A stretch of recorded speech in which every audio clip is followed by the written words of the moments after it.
There it is. All right. Good day to everyone. I'd like to thank you so much for choosing to participate today. My goal is to spend roughly the next hour or so discussing archaeological illustration and interpretive illustration. As we move through the presentation today, I think it's best if we save questions till the end, just to ensure that we get everything in before the time is up. But I don't think this is going to take the full hour. So as part of this introduction, oops, sorry about that, went too far. We're going to define interpretive archaeological illustration, identify some benefits of visually interpreting data. We're also going to look at some basic processes and techniques. And finally, discuss some ways in which you can begin to incorporate your own artistic skills if you have them, or work with an artist to integrate archaeological illustration into your career. So first I'll introduce myself. My name is Mary Brown. I am an archaeologist and artist. I've been working as a professional artist for about 20 years now, and I've been doing CRM archaeology for around 7 or 8 years. As an artist, I specialize in portraiture and human form in oils in a realist style, but I also add a little mixed media and abstract work to my portfolio. As an archaeologist, I specialize in behavioral archaeology, specifically ritual behavior. Around 2012, for various reasons, I decided to walk away from the arts and pursue archaeology. Obviously, I came to archaeology late in my life. I completed my undergraduate work at North Carolina State University and my master's at New Mexico State, after which I began working in CRM. So my undergrad field school was in Palau, Micronesia, aka Paradise. It was there that I met John Swagger, who was working on the project as an illustrator. And John's presence was very inspiring to me. As a person with an art background, I remember feeling very surprised that illustration was a thing in archaeology. And it kind of stayed with me as I went on to complete my MA. So my thesis was a theoretical evaluation, applying behavioral communication theory to rock art, arguing that it wasn't art, but a series of ritualized communication processes intended to petition non-human entities. And maybe it was working with the rock art, but around that time I decided to circle back and ask John how he had gotten his start in illustration. So he had indicated, there's a few certification programs out there, but a lot of it is word of mouth. And so, as I was still finishing my MA and the thought of more coursework seemed really disheartening, I put the idea out of my head and just focused on getting to work with some of the local CRM firms. But soon after starting CRM as an on-call, I landed a permanent position with TRC as their New Mexico Cultural Resources Laboratory Manager. And my schedule got more predictable and I slowly began painting again. And it was then that a former supervisor found out that I was an artist and got in touch. He began discussing illustration ideas for some of the sites we had worked on together and asked if that was something I thought I could or would do. And of course I said yes. And over the next 2 years, we collaborated to create several illustrations from the evidence of those sites. He used them as report covers and presentations, which led to other work with other people. So the point I most want to stress here is that I never saw these two things, art and archaeology, coming together as they have. So it's always important to think creatively and never underestimate experience and relationships. It's been a very interesting ride thus far, and I feel incredibly honored to have been approached by Ms. Pruitt to participate in this seminar series. I'm hoping this will be interesting and even a little informative for you. So let's dive in. So to begin discussing illustration, we really need to define it. So let's start by discussing what it is, what it isn't, its history, and how it's used, okay? Many believe illustration is art, but is it? I think the answer is kind of yes and no. Per Western notions of fine art, no. Scientific illustrations are not created to entertain. They're not created with the basic principles of design in mind. They are created to convey knowledge, okay? It's true that illustrations are created things that employ art techniques like painting and drawing, and they can appear beautiful, but illustration diverges from art at the point of intention. Art is created with the intention of conveying emotion and meaning but can be, in a sense, art for art's sake. In contrast, illustration is used to enhance, define, and summarize. It's used to disseminate knowledge. So it lives in the realm of education. Illustration has a long history. Prehistorically, ancient peoples put scenes of the natural world on rock to engage with mediums and surfaces in complex ritualized practices of communication. And although people refer to them often as ancient artists, the practice of making rock art was not a matter of aesthetics, but one of survival. It was a tool, right, that combined life, practice, and place. So rock art was born of necessity, not desire. Necessity also bred the first scientific illustrations. Before the advent of photography, scientists and explorers were engaged in fieldwork that consistently presented them with strange, exciting new discoveries. Since these objects, people, and places had never before been witnessed, nothing could be left to the imagination, and this really demanded that they be documented visually as well as described with words. Most often, this was done first in the field journal and later refined for publication. Even fine art is not void of illustration. In fact, early intricate deconstructions of human anatomy by artists like Da Vinci and Michelangelo are illustrations created with the intention of dissecting structure to learn its outer manifestations. In this case, the interplay of light and shadow against the three-dimensional human body. So what they learned from the illustrations could then be interpreted two-dimensionally to create art. Illustrations are representative in nature, less imaginative. Art is rooted in imagination, okay? It's magic and forgery. It's the process of illusion to recreate reality or fabricate experience. So if scientific illustration is not art, is interpretive archaeological illustration different? I think the answer to that is yes and no.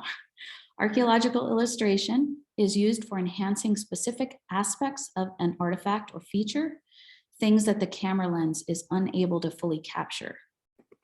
Interpretive archaeological illustration is an artful tool for humanizing what would otherwise be a bunch of raw statistics, maps, and photos. An interpretive illustration encompasses what we know about the archaeological record of a site. In other words, it not only visually represents our collective understanding of the evidence, but also our understanding of the evidence as it relates to the human condition. Interpretive illustration humanizes data with the goal of making it present and relevant. So while data belong in the realm of education, an interpretive illustration lends data the ability to universally touch, inspire, and connect like art. In this case, a picture really is worth 1,000 words because interpretive illustrations really reduce complex data to a single, easily relatable image. So while an archaeological illustration represents an object, interpretive illustration represents a narrative of context that represents the complex interactions between humans and objects, okay? So what are the benefits of visually representing our data in an illustration? Well, first and foremost, it adds to what we know. It forces us to slow down, to re-examine evidence from both the micro and macro levels. Archaeological illustration forces us to examine a single object with intense focus. Interpretive illustration forces us to collectively examine the archaeological record with intense focus. So both are beneficial for enhancing detail, exploring contexts, spotting anomalies, and even spawning new research questions. Moreover, interpretive archaeological illustration forces us to consider our data more humanely and humanly, because it requires that we really decipher the context of discovery in terms of human-object interactions, the things that actually comprise the archaeological record. And I know some would argue that interpreting data visually is premature, that we cannot know all there is to know about prehistory or a single site, since excavation and research are constantly expanding and changing what we thought we knew. But to that, I'll say this. As archaeologists, we are always interpreting, right? Interpretation is the forward motion of science. It's the process of discovery and inquiry. It challenges us and it gives us something to expand upon. Visual interpretations are part of that, okay, as snapshots of knowledge for future researchers, if nothing else. They're more than raw statistics and maps. They actually visually document a history of discovery and thought. And there's also good reason why illustration did not die with the advent of photography. So if we could make one argument for the use of illustration alongside or even in place of photography, it would be this, that the human eye is incredible at discerning the smallest variation or subtle change, much better than a camera lens. So consider this example. Note the photo of the projectile point. Okay, it has areas of highlights, shadows, and it's got an overall flatness. We can hardly make out any detail around the outer edges or the notches due to the lighting. But compare it now with an illustration of the same projectile point. Okay, every fine detail is rendered complete. We can see intricate directional information, and we have a more complete idea of it as a three-dimensional object. So clearly the illustration conveys more information about the artifact than the photo. Why is this? Because cameras flatten and obliterate. A camera lens interprets light and shadow in a single specific way. So if we want to accent one fine detail that we can see with the naked eye, we must use a single focus point and harsh lighting. This in turn obliterates other detail or loses it, completely to shadow. So in contrast, illustrations are flexible because our eyes can compensate as we focus without dependence on specific lighting. Our eyes have a broader angle of view and can alternate focus between a variety of distances, something called dynamic range. But probably the most important advantage is the connection to the brain. A camera takes a still photograph. It interprets nothing. Illustrations include what the illustrator chooses to include, and we're good at making choices. The average human being makes about 30,000 of them a day. So this means that instead of taking lots of pictures from several different angles with different lighting, we can choose to add definition to all the areas of interest in one illustration. We can simultaneously enhance areas the camera would flatten and depict areas that would be lost to shadow. So one illustration can do the work. It would take the camera 5 or more photos to produce, and it contains greater detail because digital stippling is uniform. In contrast, hand stippling can convey subtle changes simply by using varied pressure or a different size pen. And beyond the benefits to archaeology, interpretive illustration increases our capacity for public outreach. This is important because looting events are on the rise worldwide. We need more allies in the fight for protecting cultural resources. The fastest and easiest way to accomplish this is by using visual media. Why?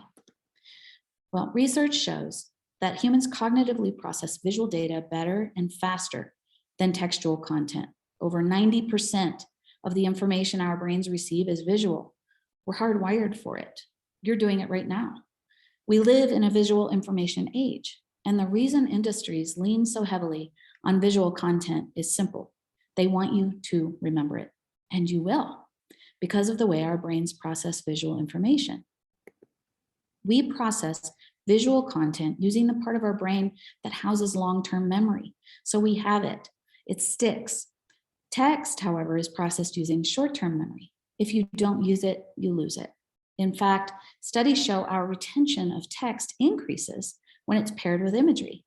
Images also elicit stronger reactions in the brain, and this includes body language because even our bodies convey visual information. I can relate to this. During my time as an undergrad, I had a particularly tough class with a professor who was a terrible communicator. I'm sure you can relate. The readings for the course were really intense. They were textually laden, and asking any questions about the material only served to cause everyone greater confusion and frustration. But the professor was a major fidgeter. I mean, this guy had more moves than a baseball player stepping up to the plate, and it helped a lot. In fact, it helped me ace every exam in his class. All I had to do was read and then watch him lecture. On exam day, I could remember the content, not because I could recall the words, but I could recall how he had looked when he talked about them. So images, even body language, provide us with greater recall, but impressively, studies also reveal that visual information on its own is sufficient. This is because when images and text appear together, the overall message takes us a little longer because the brain is processing each separately and then working to put them together. So given what we know about the efficacy of using visual content, the real question isn't if interpretive archaeological illustration is beneficial. The real question is, why aren't we using it to engage the public more? Interpreting data visually gives us the capability to touch and inspire people, to connect past and present, and change perspectives about the preservation of cultural resources as legacies. Visual interpretations appeal to the public sense of imagination and wonder. Transforming data into an image of daily life easily and effectively conveys multiple complex concepts in an instant, in a format that's more fully comprehended, meaningful, and remembered. By connecting data so directly to the human condition, we not only bridge the gap between past and present, but we also transcend race, gender, language, and even age. When I was young, I don't know about you, but I remember devouring my grandparents' collection of scientific volumes. The images were gorgeous, and they were what grabbed me and made me interested. They made me want to read the text, to learn more. That is the power of persuasion at its best. So the power of interpretive illustration lies in its seduction and permanence of imagery. So clearly the benefits of visually representing our data are great, but how do we transform all we know into a single image? The best place to start answering that question is with basic processes and techniques. Now, when I say process, I mean a series of events that produce a result. Okay, technique refers to the innumerable practical applications that make up those events. So you can think of it in terms of an archaeological excavation, right? If processes include things like previous research, site assessment, surface collection, mapping, digging, collecting, analyzing, and so on.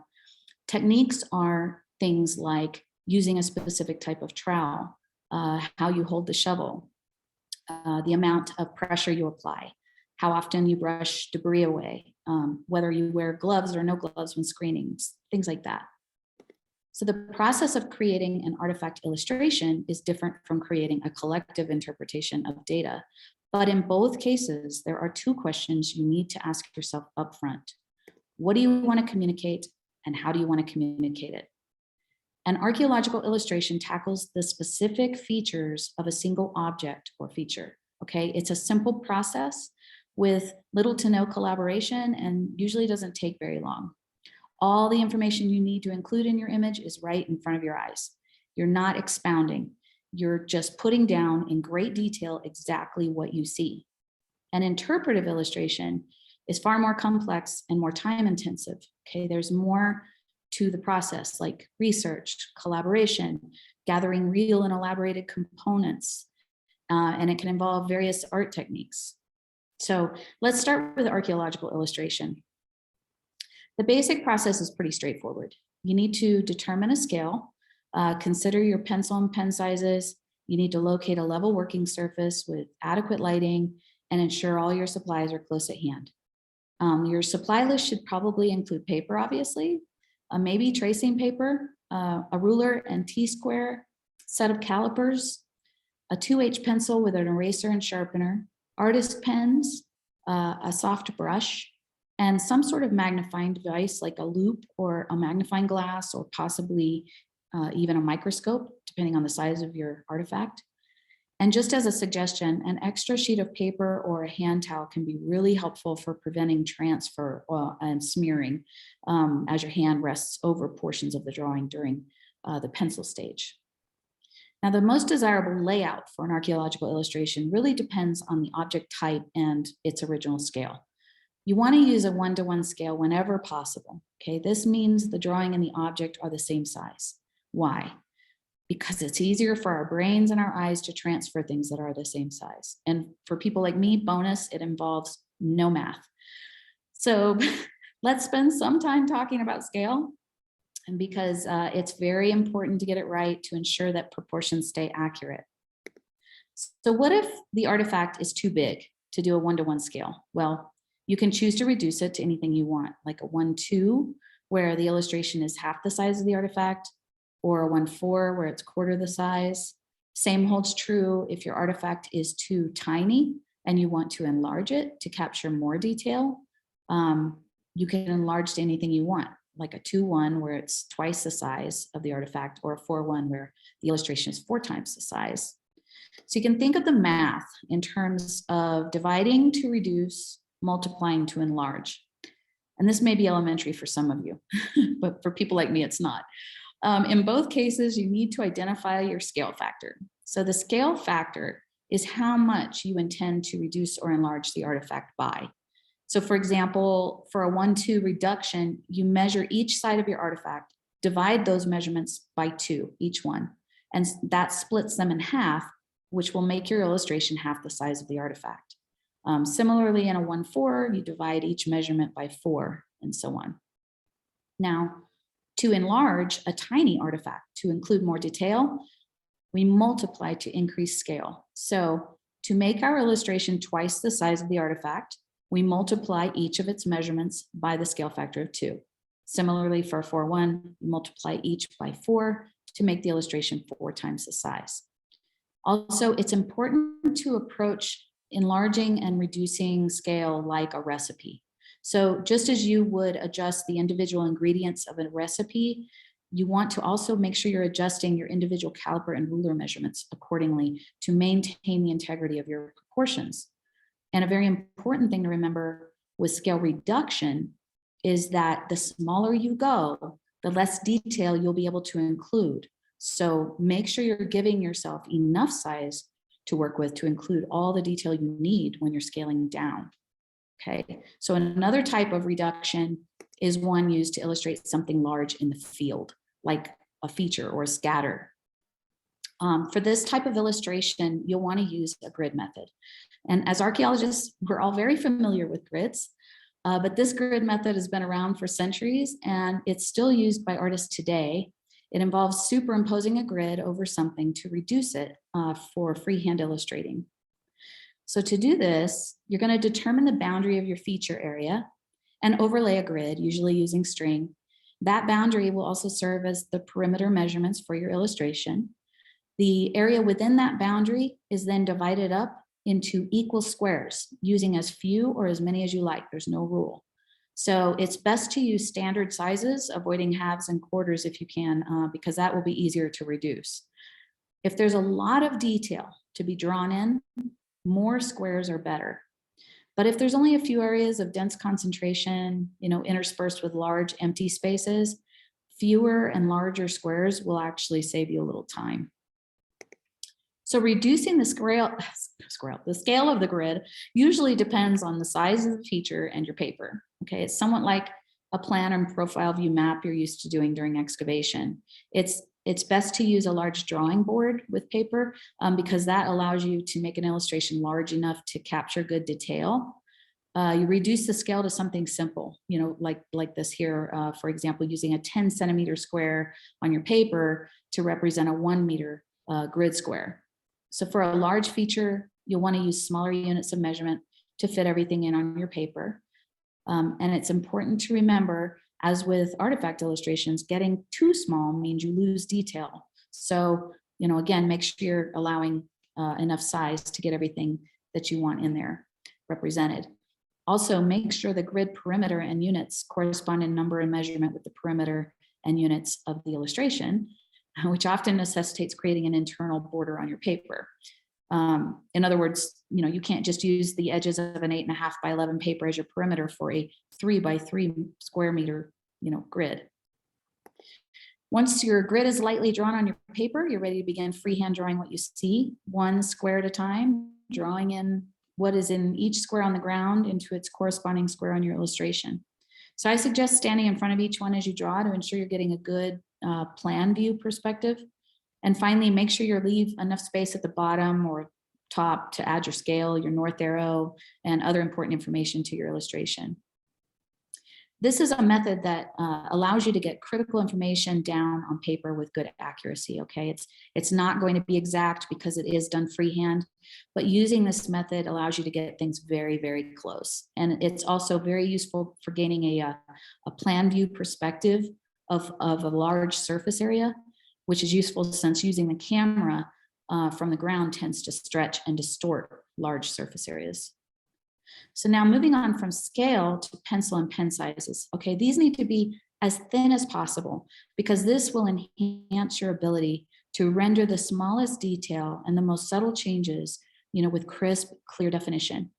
A 2H pencil is a hard pencil. Okay, for those who don't already know, H pencils are hard, B pencils are soft.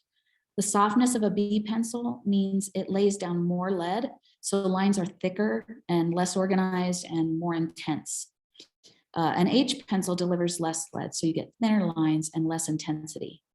You want a fine, faint line because you're only using pencil to trace outlines and work out your fine details and the placement of things. You're going to eventually erase it, right? So you don't want a B pencil that lays down a bunch of lead that you can't get rid of later with an eraser. Artist pens, sometimes referred to as drafting pens, come in various sizes. I would recommend getting a whole set, but you'll definitely need a 0.20 and a 0.25, sometimes identified as 005 and 01, respectively, for illustrating, because those are comparable to the line quality of that 2H pencil. So remember, you're going to be tracing over the pencil with these, so it's important that they deliver the same fine line quality, but with enough variation that you'll be able to, capture subtle differences in edging, thickness, and detail with definition. And finally, the best work surface is one that's flat and free of surface abnormalities like scratches or holes, so they don't end up being part of your illustration. This one happens to be mine, which I love. It's great because it's adjustable. Lighting should allow you to see all the fine detail on your object without bleaching it out. Also important that lighting be equally distributed over the object and the illustration area to prevent discrepancies in how lights and darks are interpreted. Now, as far as techniques, if you're creating a one-to-one illustration of a small to medium-sized artifact, you can actually just use tracing paper placed directly under the object to trace an outline and then fill in its features. And with a one-to-one scale, it's actually helpful to make little tick marks to indicate important features as you go. It helps save a little time.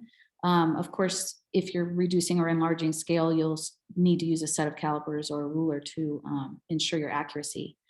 It's helpful to think of illustrations as maps, right? Everything must be proportionate. And you want to make sure that your perspective stays consistent between the object and the illustration. So it's important to position your head directly over both as you look back and forth between them. Holding or positioning the artifact directly above or beside the illustration is the best way to do this, like you see here, if that's possible. So the initial outline and details should be rendered using pencil first and then traced in pen. Why? Because pencil is very forgiving. You can erase mistakes until you get it exactly right. Second, it allows you to work from light to dark gradually. You don't want to end up too dark right away. You want to be able to really enhance the light and dark areas, and starting lighter allows you greater latitude for creating that kind of depth. Now, once you've traced it off in pen and it's dry, it's very important, you can erase any remaining pencil and gently brush away the residue with a soft brush. And don't forget, just as with any other map in archaeology, you need to include your scale and other information. Artifact illustrations typically use lines to indicate direction and stippling to indicate shading, okay? Lines are curved. This provides a sense of density and variation, such as when indicating the direction of a flake scar. Stippling should vary in size and density to replicate areas of light and shadow, as well as subtle areas and in changes in gradation between them.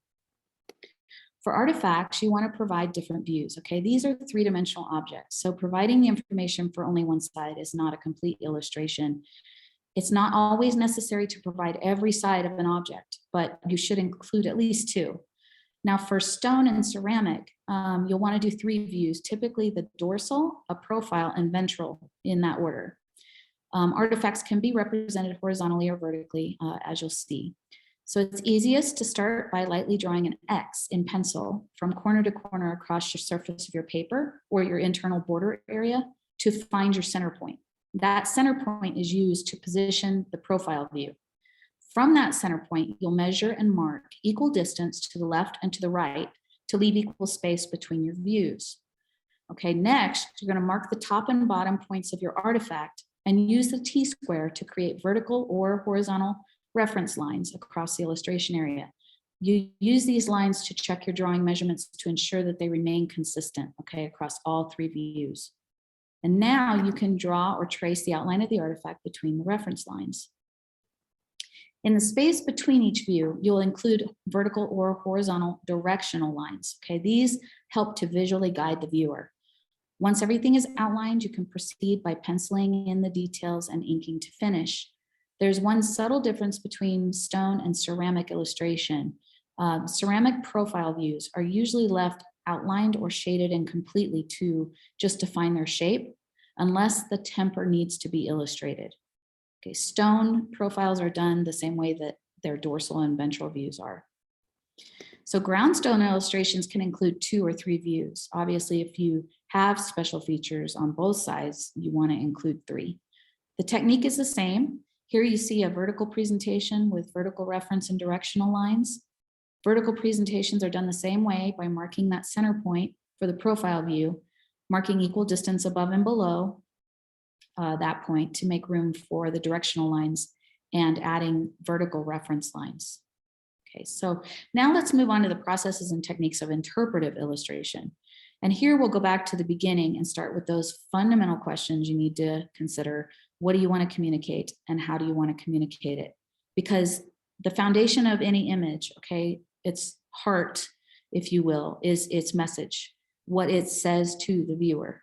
The best way to arrive at an answer to that question, what do you want to communicate, is to ask yourself, what do you think people need to know? What do you think are the most interesting aspects of your data? Ask yourself what fascinates you most about the site. Asking yourself these kinds of questions will yield a general idea about what the finished interpretation should be, quote unquote, about. And once this is decided, the process of creating a concept can begin.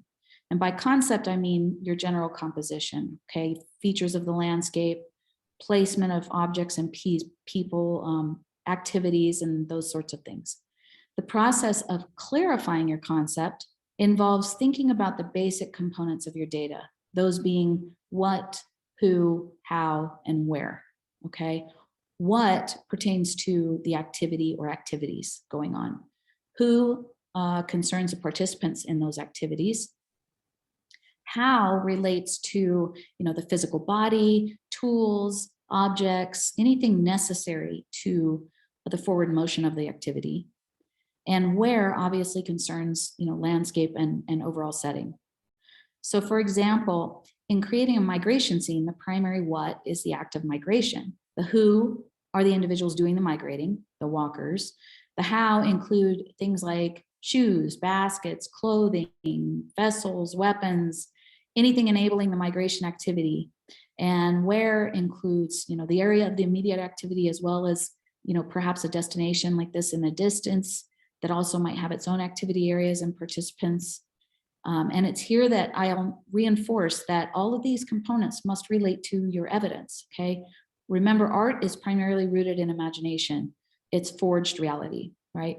Interpretive illustration uses art to humanize evidence. It communicates what we know in a relatable way to move and to inspire connection.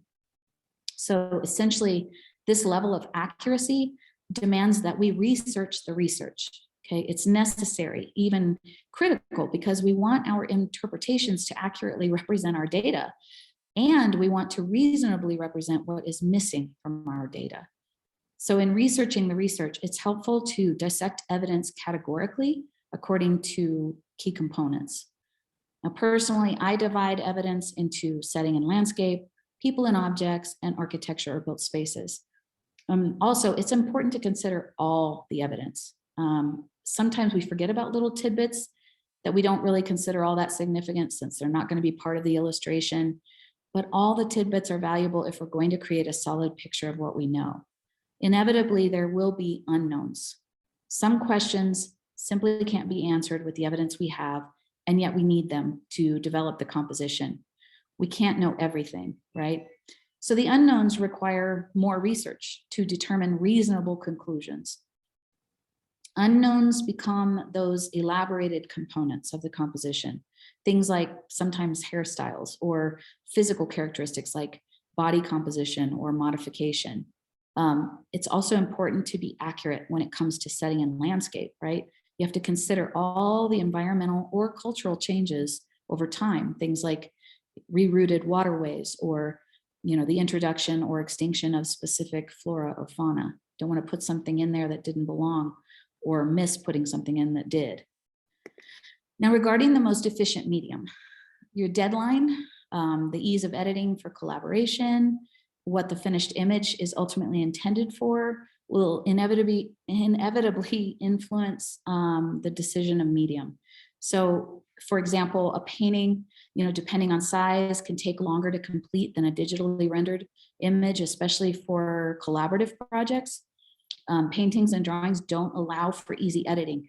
So if your deadline is tight or you're collaborating, especially over distance, or the image needs to be shared remotely or quickly, a digital medium is best because you can perform multiple edit sessions easily by saving each element of your illustration as an individual layer that can be deleted, modified, or resized with ease. You can also save the finished image as a JPEG and immediately shoot it off in an email or text it to multiple sources. So that's an advantage too. My personal preference of digital medium is the 12-inch iPad and Apple Pencil. It's pricey, but I find it's worth it. The 12-inch iPad has a 10-inch screen area, which feels very familiar because it's very similar to a standard sketch pad. The Apple Pencil is a great tool because it's so intuitive. It has a pressure-sensitive tip that behaves the same way a real pencil does. Software is more of a personal preference, and there's a lot to choose from out there. So I say go with what you know because you know it. I like a software here called Concept because it's got a great color wheel, and the range of pen and pencil sizes and styles is nice, and it's very easy to use. But really anything that you use and you're comfortable with and that you know all the ins and outs of is going to provide a great final image. That being said, it's still true that hand-drawn illustrations and paintings will always achieve greater detail and a more complex and intense color palette. This is because, just like cameras, they're not confined to a standard pixel size or small range of color choices and hue adjustments. And they're not terribly difficult to share. I mean, the photo of a physical piece of artwork can be converted to a JPEG for easy sharing. The biggest difference is storage, right? A digital rendering can be stored wholly online or on a hard drive in the cloud, dropped in the mail on a thumb drive, while a physical artwork requires proper care and storage long-term. And if the original is desired by the client, sharing it presents certain challenges you'd never have to worry about with a digital file. So ultimately, it's really give and take. It's personal preference weighed against client needs. So let's say you have your evidence in hand. You've considered all the components and you have a great concept. Now what? Well, now you're ready to begin concept drawing. And this is the point where you will begin collecting reference material for the individual components of your concept. Why do we need reference material? Well, for a whole host of reasons, but accuracy being the most important, right? My art professor and mentor, he used to say, you should never attempt to draw anything from memory. Always have it in front of you because memory and imagination are liars. And he was pretty right, especially when it comes to the human form.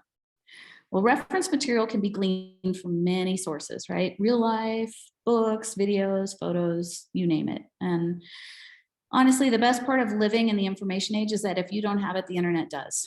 But it's important to be very careful about copyrighted material.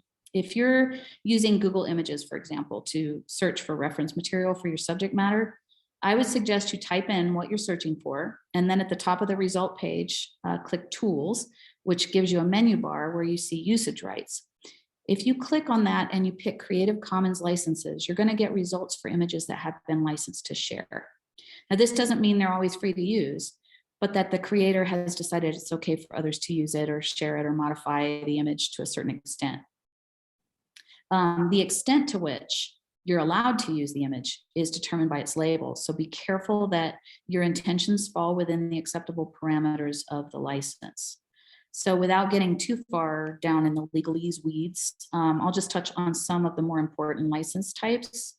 These are royalty-free, Creative Commons Zero, public domain, and no derivative works. So people often confuse royalty-free license does not mean you will not have to pay. Usually it involves a one-time fee or a membership to a site for the right to download, okay? A lot of stock photography sites like Flickr or Shutterstock have royalty-free licenses. A Creative Commons license allows public use of copyrighted material without requiring permission to use it, but there's terms of license that need to be followed. So for example, a CC BY requires that you attribute the image to the original creator. CCNC is non-commercial, so commercial use of it isn't allowed. There's about 6 of them in total, so just make sure you're familiar with them before you start downloading or copying images. Creative Commons Zero and public domain licenses are the most liberal. So a Creative Commons Zero is unique because it essentially means the creator has waived all rights to their work. So it's truly free to use without any restrictions or need for permission. And it doesn't require that you cite the source and can even be used commercially. So that's good. And if it's a public domain image, it means any rights originally attached to it have expired and it's available for public use without any cost or citation. The only tricky thing about public domain is that it can differ depending on country of origin. So again, be sure to do your homework. On the opposite side, a Creative Commons no derivative work license states the image cannot be adapted or modified in any way without express permission. So it's a good one to stay away from unless you're up for that kind of legwork. Now, I have paid to use images for some illustrations.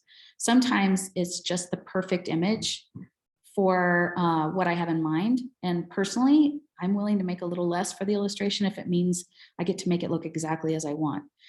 Many sites also offer what's called an artist license, and these are often way cheaper. Basically, they recognize that you're not going to use the photo as a photo, but as a reference for painting or modifying. So they offer a way for you to do that.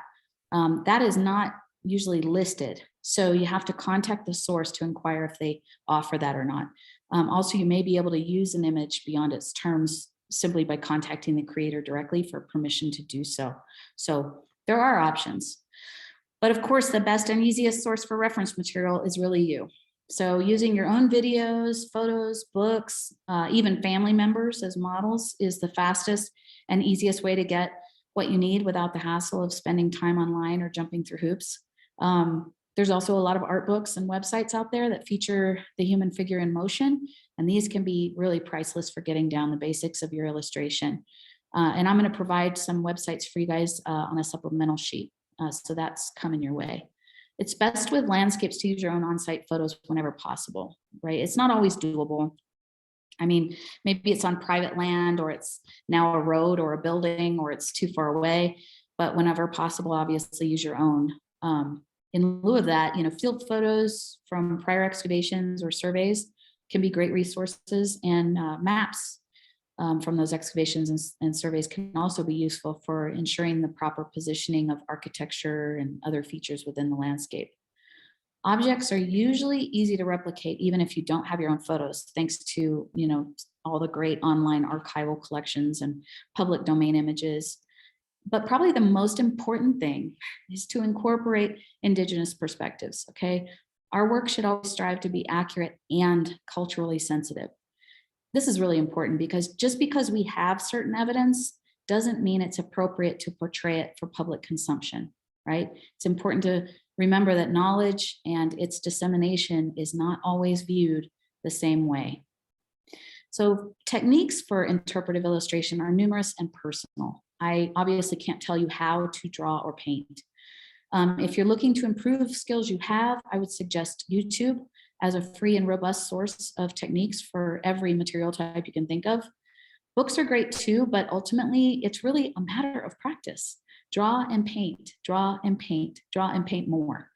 Now, what if you're not artistic, but you like the idea of using illustrations for public outreach or something else? Well, this really brings us to the final bit of the presentation, and that is how to start incorporating archaeological illustration and interpretive illustration into your career or workplace. So if art really isn't your thing, but you want to have interpretive illustrations made and budget is a major concern, you really should start by asking around the office or networking at your next conference. You might be surprised to find someone right under your nose who is able to do what you want and who is budget friendly. If you are able to write monies into your budget for a professional illustrator, you can find them online. One great source is science-art.com. I'll include that on the supplemental. Keep in mind, prices vary, but if you're serious, it's an awesome resource. It's very professional, dependable. Be prepared to collaborate. Meaning, you should be asking yourself the questions that we outlined earlier and researching your research ahead of time. Okay, that being said, a good illustrator will be adept at hand-holding you through the process to get you the result that you want. So for those with artistic skill who are looking for a way to break into doing illustrations, the first piece of advice would really be similarly to start with who you know. As I mentioned, there really isn't a substantial academic avenue for getting started. You need to take the initiative and network. But before you network, you really should determine what you're willing to get paid. So on that note, I'll warn you to keep your feet on the ground and try to have realistic expectations. I mean, this is still archaeology. You're not going to be a millionaire. But I would suggest it's fair to expect what you would normally get, say, for doing fieldwork per hour or day. Once you establish your rate, start marketing yourself. Do some interpretive illustration of sites that you're already familiar with or you may have worked on, and just start showing them around. Also, it's a good idea to have some kind of online portfolio, especially if you're going to approach someone outside your network. Anticipate working collaboratively. This may not be something you're used to, and it's not easy. Collaboration takes a lot of patience and a lot of concise and constant communication. Okay, try to familiarize yourself with the site ahead of time so you can be thinking. The people you'll collaborate with are not likely to be visual thinkers, so it's a really good idea to deliver a short list of things they should be thinking about before you sit down for your first collaboration. Most often they'll come to you with an idea in mind, but it's usually very general, and that's okay because it leaves a lot of space for creativity and brainstorming. But without some direction, it'll go sideways real fast, and you'll find it tough to get what you need to provide a solid concept. Providing that pre-list helps to ensure that when you do sit down to begin collaborating, there are some ideas on the table to start working from.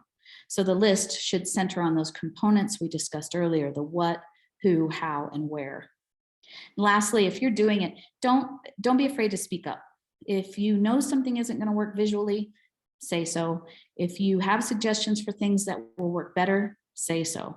Remember that ultimately your name is going on the bottom of this thing, so you want it to be good. And well, that's really the hour for me. So I'll turn things over to you to answer any questions you might have. Also, feel free to contact me via this email address on the screen if you think of something later or we run out of time.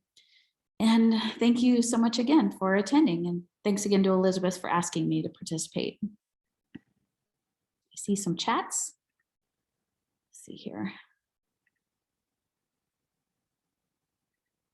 There we go. So I have some friends on board. Hi, Kelsey. Diana asked the websites, let's see, the websites are sent to our emails, these websites. Yes, there's going to be the follow-up email tomorrow from Beth. Natalie, thank you. Oh, thank you so much. She's happy with the presentation. And it was informative. That's great. Thank you so much, Amy. I appreciate that. If there's any questions, I'm not sure where we're at on time. I'm sure I'm a little early and we have plenty of time. If anyone wants to have anything sort of elaborated on or discussed a little bit more detail. Thank you, Todd. I appreciate that. So it's very helpful. Oh, it says, oh, wow, Haley, thank you so much. She says she's working on her master's right now and specifically archaeological illustration, and that this was pertinent information. That's awesome. I appreciate that. Kathleen, thank you. I'm glad it was informative. I was hoping it would be. Natalie asks, I'm curious how you begin the marketing aspect of illustration. I have a portfolio website, but want to do freelance. Can't find anyone to actually pay me for my illustration currently in CRM. It's the hardest part, honestly. And sometimes it's kismet. In my case, like I say, it was that former supervisor who just happened to find out I was also an artist, and he approached me with it. I had not really thought too hard about it, honestly, thought it wasn't really something I could do. But when he approached me with it, and then you just do one, you know, I would say if you're in CRM already and you're working on projects, you know, ask your coworkers or your supervisor and say, you know, is it possible that we could do an illustration to go in the report for this, or a report cover? You know, so often they use pictures, but maybe a report cover could be an illustration. And sometimes, you know, sometimes you do one for free, a freebie, just to get started, just to get it out there and have people see what you're capable of. That's a good way to start too. So I hope that helps. But I have not written, Kathleen asked, have I written a book? No, gosh, that would be wonderful sometime. But I am taking, I have started a project, and it's in the works right now, actually, with some fellow archaeologists. And I wrote up a proposal to do it's kind of a coffee table book of sorts, using these images. We're collaborating on what they should include, including Indigenous perspective. We're having elders visit the sites. That way we know what we can and can't include. And it's been really interesting to collaborate with them. We have a huge list, and it's going to be such a great book when it's done. It's going to be about 4 years long to finish that project. So I'm excited about that, though. So to come, a book to come, I suppose. Jen says, my apologies, I was late. How do you get inked drawings, stone, ceramic into digital form? She's used CAD programs for architecture. Oof, that's outside my pay grade, CAD. I would say, you know, I'm doing these old school, so it's pencil, then pen over the top on paper. And then if you want a digital form of that, you just take a picture, a good picture of the drawing, or scan it in, because the drawing is the illustration is the thing. So you can scan that right in, create it as a PDF or a JPEG or whatever you want to do with it, and toss it in an email or whatever. Seesaws, thank you. I'm so glad that you're going to start drawing again. That's awesome. Paula, thank you. I appreciate it. She says, thanks for the great webinar. Todd, would it be better to ask an anatomist or an archaeologist when illustrating faunal remains with trampling, cut marks, etc.? That's a great question. So John Swagger, who I talked about, he has a great interview. He was interviewed on YouTube, and I love it. He made the statement that the best people for illustrating archaeology in general are archaeologists. So if you can find an archaeologist who can illustrate it, it's the best thing ever.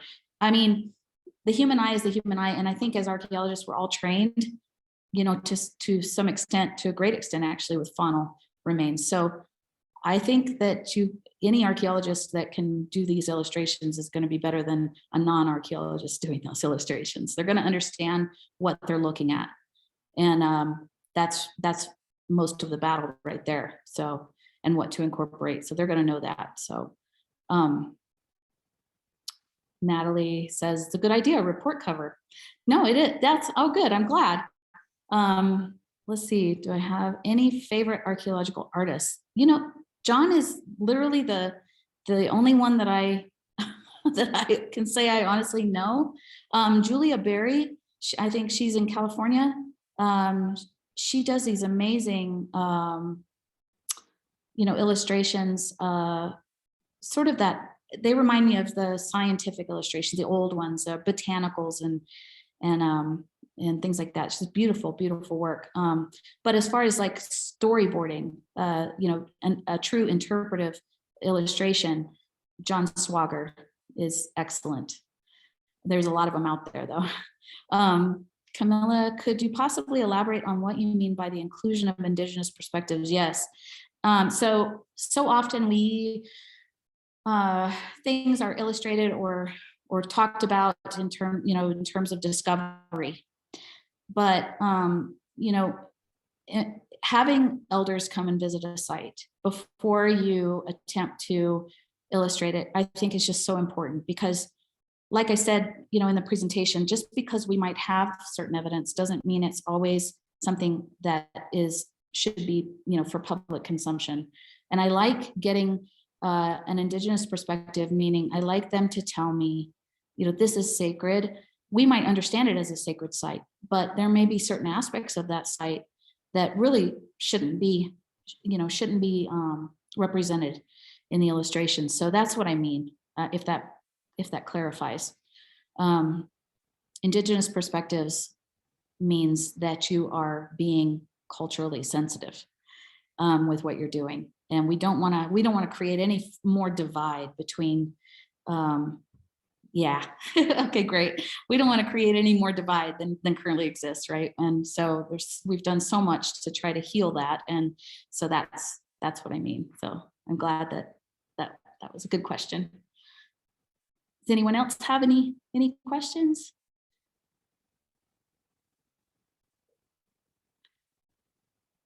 Okay.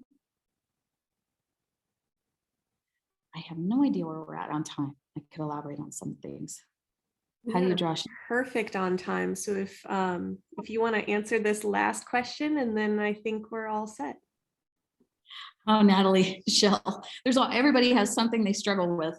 I've heard some people, I just can't do noses, or I can't do hands, or I can't do, the texture of this, whatever. Just keep going. Just keep working at it. You'll get it. You'll get it.